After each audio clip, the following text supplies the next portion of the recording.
The protest march, which took place simultaneously across the country, saw members of the Non-Academic Staff Union of Universities and Senior Staff Association of Nigerian Universities, University of Benin branch, on a protest march calling on the federal government to speed up the renegotiation panel of the 2009 agreement, which is long overdue, and that the 80% to 20% ratio of the 25 billion naira is unacceptable to them. The aggrieved workers, who emphasized that an injury to one is an injury to all, called on the federal government to obey the Federal Industrial Court order by reinstating the sacked teachers of staff schools, pay arrears of workers running into billions of naira from 2012 to 2016, and stop the plan of including the unions to Nigerian University Pension Management Company NUPENCO. Other union members in their reaction said they will not relent in their protest until the federal government yields to their demands. We are working in the same system. We have the teachers are non-teaching. They are owing us, and instead of them to pay us either at equal level, equal month, equal year, they have decided the total amount of 25 billion. They decided to give 80% to the teachers and give 20% to the three who are non-teaching. We say no, we reject it. It is very evil and satanic.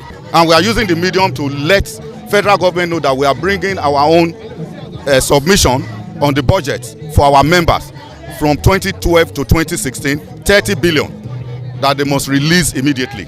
But however, we are not quarreling with the ASU have taken their share. Let them give us 30 billion to cater for our members between 2009 to 2016. And that 30 billion is what we are struggling for right now. It's our rights. We are fighting for our rights. We have to help ourselves because they have become not good enough to help us. They have lied. They have deceived us enough.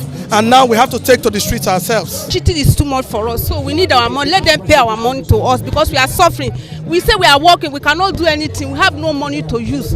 It is time for us to give us money. They refuse to give us, so we need our money. The aggrieved protesters were also at the office of the Vice Chancellor, University of Benin, Professor Farade Orumese, and were addressed by the Deputy Vice Chancellor Administration, Professor Ikpomosa Omoyi, with a promise to convey the issue raised to the Vice Chancellor for further action. We have listened to your complaints, both with regards to the issue of the end allowances and the issue of the staff schools. We will convey what you have told us, and then the issue of NUPENCO. The unions vowed to continue with the proposed 3-day protest until the federal government agreed to their demands. Patience Osarogiuwa reporting.